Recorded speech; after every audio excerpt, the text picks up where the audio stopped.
కలిస్తే కొంత బలంగా ఉంటుంది. ఒక మనిషి కలిస్తే ఎంత సంతోషంగా ఒక పండగ వాతావరణంగా ఉందో అది మీరందరూ చెప్పాలి. అవునా కాదా? అయినట్టయితే చప్పట్లు కొట్టండి. జై శ్రీరామ్ అనండి. Thank you.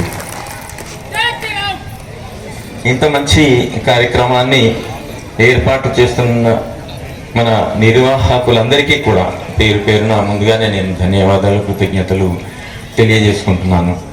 ఎప్పుడో 20 ఏళ్ళ క్రితము నేను అనుకున్నాను ఇటువంటి కార్యక్రమము జరిగితే బాగుండు, మాది మేజర్ గ్రామ పంచాయతీ కదా అని చెప్పి ఒక 20 years బ్యాక్ ఒక కళలాగా ఉండే నాకు. అది ఈరోజు మీ అందరినీ చూసిన తర్వాత కళ సాకారమైంది అనిపించింది. చాలా చాలా సంతోషంగా ఉంది నాకు.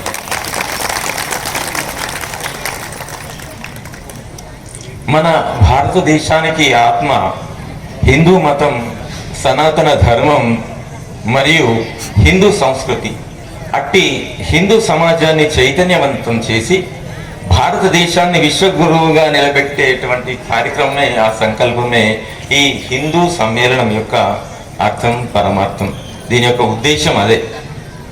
హిందూ సమ్మేళనం అనేది హిందువులను ఐకమత్యంగా ఉంచడానికి, ఐక్యం చేయడానికి, సనాతన ధర్మం మరియు మన హిందూ సంస్కృతిని రక్షించడానికి ఉద్దేశించబడింది హిందూ సమ్మేళనం అనేటువంటి కార్యక్రమం.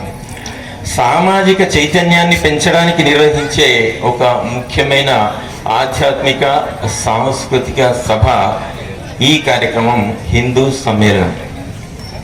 మన ఈ హిందూ సమ్మేళనం అనేది హిందూ సమాజంలో కులం, మతం, ప్రాంతీయ భేదాలను తొలగించి అందరూ ఒకటే అనే భావాన్ని పెంపొందించి అట్టి భావాన్ని విస్తరింపజేయడం అనేటువంటిదే ప్రధాన ఉద్దేశం ఈ హిందూ సమ్మేళనం.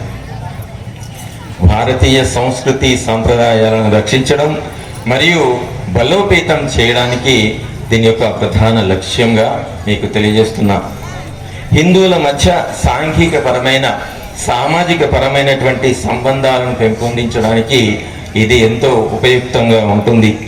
వేదాలు, పురాణాలు మరియు హిందూ ఆచార వ్యవహారాలను, సంప్రదాయ విలువలను రక్షించడానికి అవగాహన కల్పించడం కోసం ఈ హిందూ సమ్మేళనాల యొక్క ఏర్పాటు వివిధ ప్రాంతాల్లో అత్యంత అద్భుతంగా మనలాగా ఒక పండగ వాతావరణంలో జరుగుతున్నాయి. అది మీ అందరికీ తెలుసు.